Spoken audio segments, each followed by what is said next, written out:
2:25 p.m., 14:25 Israel Standard Time. Daf Yomi, Makos,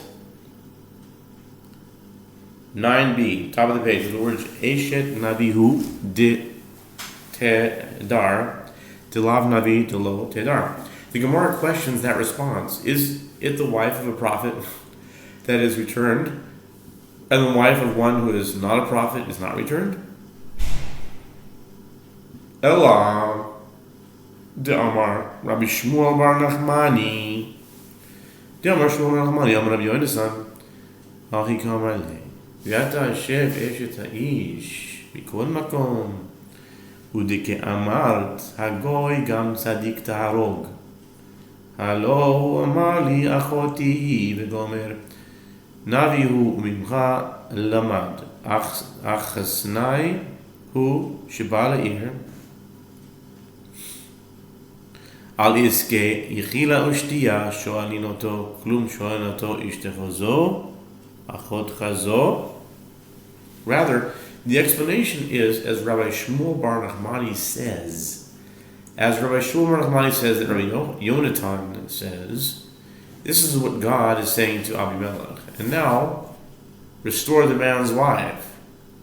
Genesis 20 verse 7.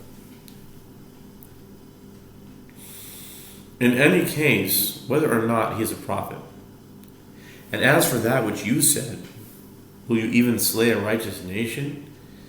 Didn't he say to me, she is my sister? Genesis 20:4-5.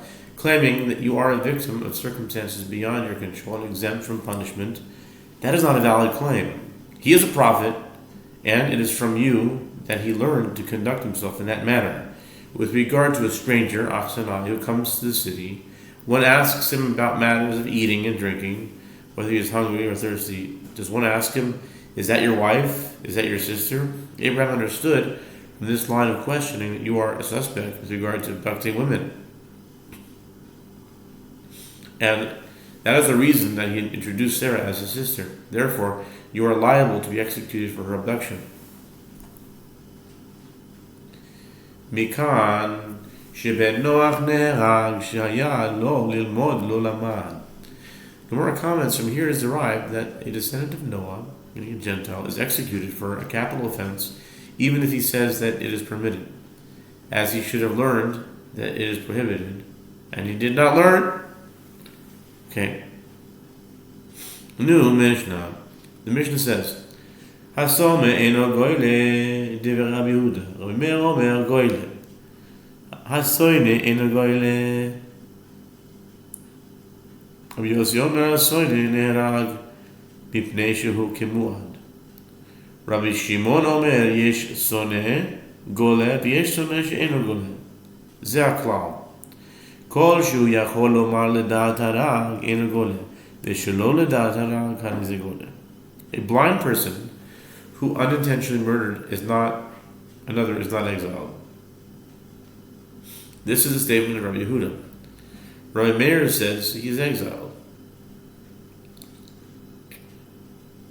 The enemy of the victim is not exiled, as presumably it was not a completely unintentional act. Rabbi Yossi says, not only is an enemy not exiled, but he is executed by the court, because his halachic status is like that of one who is forewarned by witnesses not to perform the action, as presumably he performed the action intentionally. Rabbi Shimon says, there is an enemy who is exiled, and there is an enemy who is not exiled. This is the principle. In any case where an observer could say he killed knowingly, where circumstances lead to the assumption that it was an intentional act, the enemy is not exiled, even if he claims that he acted unintentionally. And if it is clear that he killed unknowingly, as circumstances indicate that he acted unintentionally, he is exiled, even though the victim is his enemy. Gemara. The Talmud says, Tanu Abanan, we learned in the Braise. Velo eros, Beloy Rois Prat Lasome. Diver Rabbi Yehuda. Remer Omer Beloy Rois Labas Lasome. Okay. Apropos the dispute in the Mishnah between Rabbi Yehuda and Rabbi Meir with regard to a blind person, the sages taught, it is written that one is exiled to a city of refuge if he killed another without seeing. Numbers 35:23, indicating that the reference is to one who has the capacity to see. This serves to exclude a blind person. This is the statement of Rabbi Yehuda. Rabbi Meir says, on the contrary, the term without seeing serves to include a blind person. My time that Rabbi Yehuda Ksiv, V'asher lo yavos re'yar afilu somen asa belo raos mate. The Gemara elaborates, what is the reason for the opinion of Rabbi Yehuda? It is, as it is written with regard to those who are exiled, and as one who goes with his neighbor into the forest. Deuteronomy 19, verse 5, which is stated in general terms, applying even to a blind person. The phrase without seeing comes and excludes a blind person from his halacha. Rabbi Meir meloirois lemat bevli das lemat have miut achar miut ve'ein miut achar miut el rabois. Rabbi Meir interprets the verses differently. Without seeing serves to include a blind person, and without knowledge, Deuteronomy 19:4 also serves to exclude a blind person. This is an example of a restrictive expression following a restrictive expression, and there is a hermeneutical principle that a restrictive expression following a restrictive expression serves only to amplify the halacha and include additional cases. In this case, it includes a blind person in the halacha of exile as well.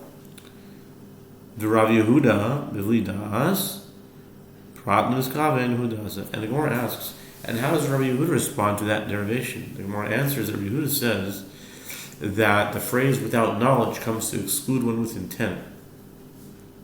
For example, one who had intent to kill an animal and who killed a person from the halacha of exile. Rabbi Yehuda interprets the two restrictive expressions as including two unrelated cases from the halacha of exile, and therefore the principle of a restrictive expression following a restrictive expression serves only to amplify, is not relevant in this case.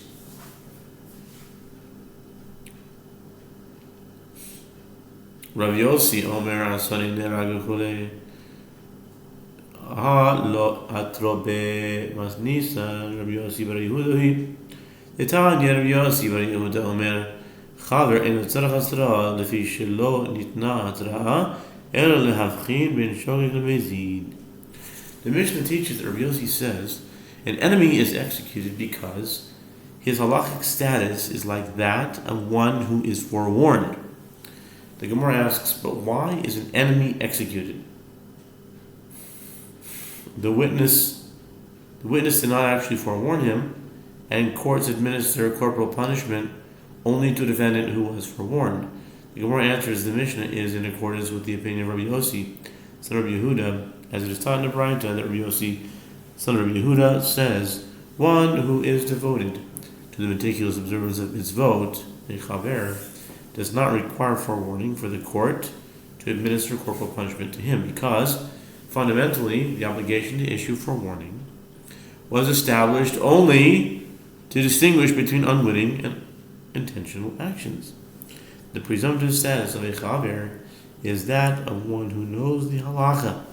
Therefore, his action is presumed to have been intentional. Rabbi Shimon Omer, Yesh Sone Gole, Tanya, Ketzad, Amar Rabbi Shimon, Yesh Sone Goyle, V'yesh Sone She'enu Goyle, Nisak Goyle, Nishmat Enu Goyle. The Mishnah teaches that Rabbi Shimon says, there is an enemy who is exiled, and there is an enemy who is not exiled.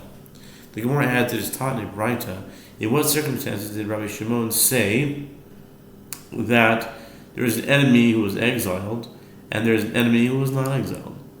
He said that in a case where the rope snapped and the object attached to the rope fell and killed a person, he is exiled, as that appears to be an accident.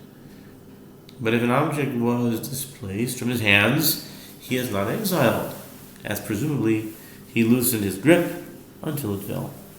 Tanya, Rabbi Shimon Omer, Lo yidavenu goyle ad sheyishamet machzelo miyado, kasha nifsak anifsak, kasha nishmat nishmat.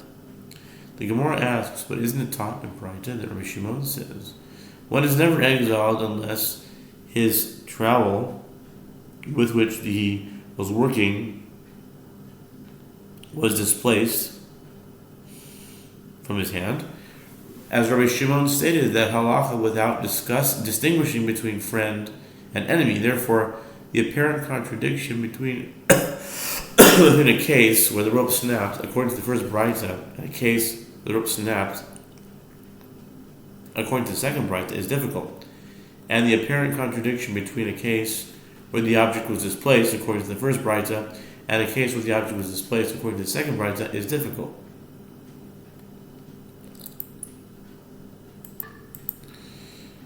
Nifsak anifsak loy kashya ha be'ohev ha besone. The Gemara answers the apparent contradiction between a case where the rope snapped according to the first Braita and a case where the rope snapped according to the second is not difficult. This case in the second Braita is referring to a friend of the victim, and presumably if the rope snapped is considered a case of circumstances beyond his control and he is exempt from exile. And that case, in the first Braita, is referring to an enemy of the victim. In that case, although the presumption is that the act was not intentional due to his enmity toward the victim, it is also not assumed to be the result of circumstances that were completely beyond his control. Therefore, he is exiled. Okay. Nishmat ha-nishmat.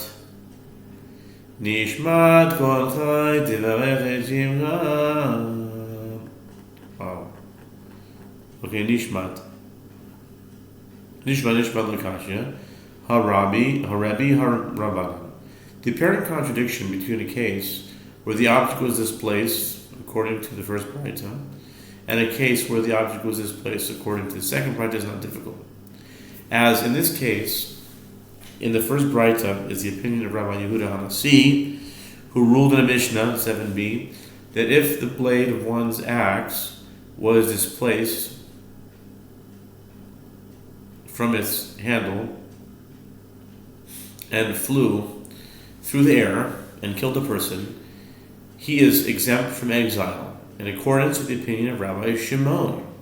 And that case, in the second Braita, is the opinion of the rabbis, who rule that in that case, the person wielding the axe is exiled in accordance with the opinion of Rabbi Shimon.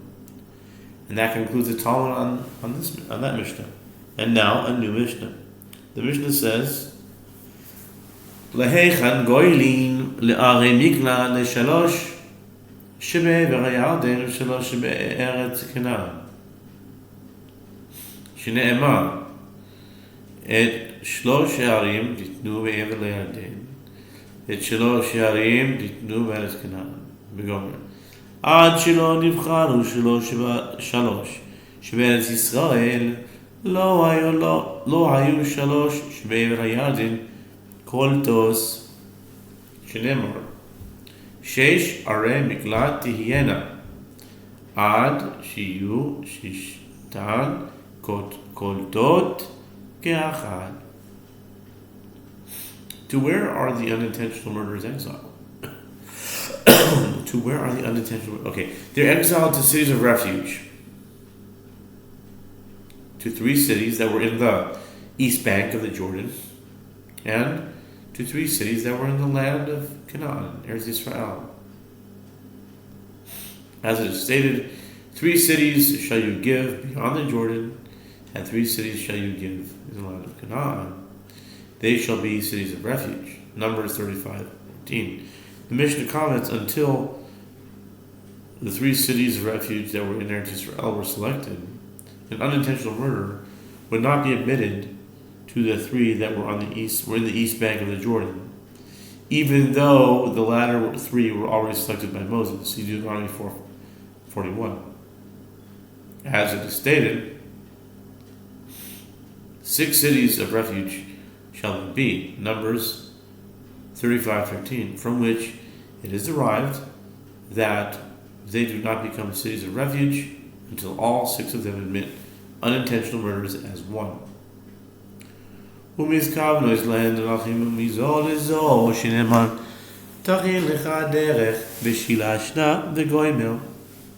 continues, and roads were aligned for them from this city, meaning all cities, to that city, meaning they would pave and straighten the access roads to the cities of refuge. As it is stated, prepare for you the road, and divide the borders of your land, where the Lord your God causes you to inherit, into 3 parts, that every murderer may flee there. Deuteronomy 19:3.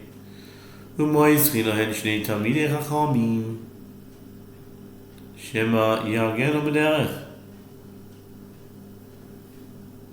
v'yadabru elav v'mer omer af hu medaber al yedei atzmo shene'emar v'zeh davar harotzeach. And the court would provide the unintentional murderers fleeing to a city of refuge with 2 Torah scholars, due to the concern that perhaps the blood redeemer, the Goal Adam, the relative of the murder victim seeking to avenge his death, will seek to kill him in transit. And in that case, the scholars will talk to the blood redeemer and dissuade him from killing the unintentional murderer. Rabbi Meir says the unintentional murderer also speaks on his own behalf to dissuade the blood redeemer. I mean, if he has a weapon, I don't think talking is going to work, but as is stated, and this matter is the matter of the murderer who shall flee there and live, indicating that the murderer himself speaks. Okay. Rabbi Yossi bar Yehuda Omer b'techila echad shogi v'echad mezi magdim in arei miklat u'beizin shoach mevino yisrael misham mi shenischayev misa b'beiz din haroiguhu v'shelo nischayev misa batruhu mi shenischayev galus machzirin o yisrael b'mkom shene'emar v'yavshivo yisrael ha'ida el ir miklatoi v'goymer. Rabbi Yossi bar Yehuda says initially either one who killed another unintentionally or one who killed another intentionally would hurry and flee to the cities of refuge, and the court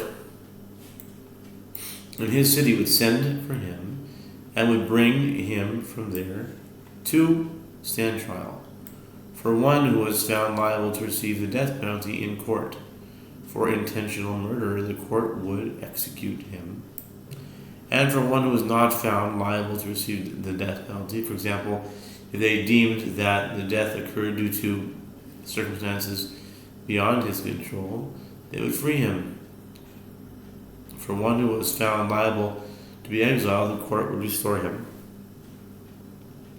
to his place in the city of refuge, as it is stated, and the congregation shall judge between the murderer and the blood redeemer, and the congregation shall restore him to his city of refuge, that he fled there. Numbers 35:24-25, indicating that he had been in a city of refuge before his trial.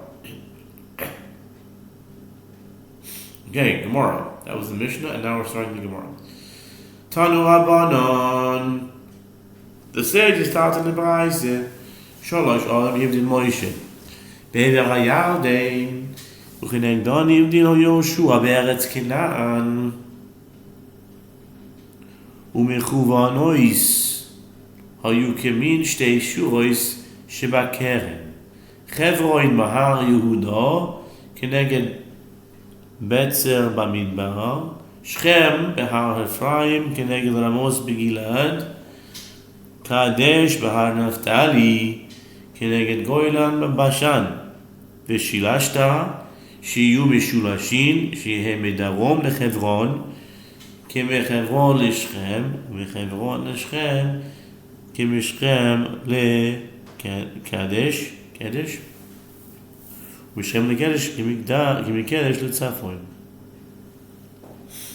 The sages taught Moses designated 3 cities of refuge in the east bank of the Jordan, and corresponding to them Joshua designated 3 cities of refuge in the land of Canaan. And the cities were lined like 2 rows of vines in a vineyard. In Eretz Israel there was Hebron in Mount Judea, corresponding to Betzer in the wilderness, Shechem in Mount Ephraim, corresponding to Ramoth in the Gilead, and Kadesh in Mount Naphtali, corresponding to Golan in the Bashan.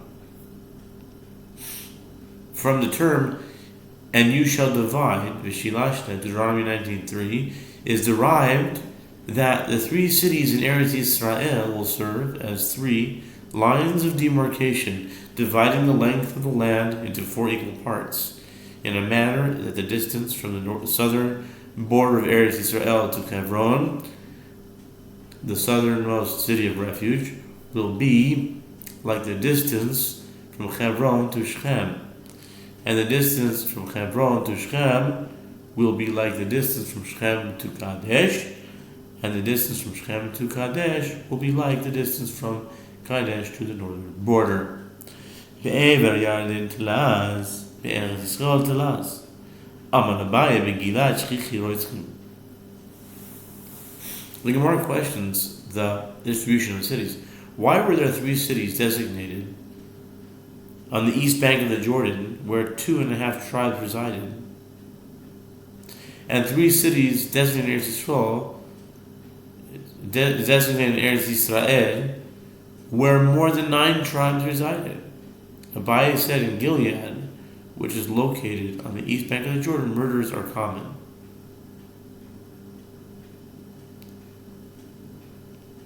So I guess unintentional murders would also be higher.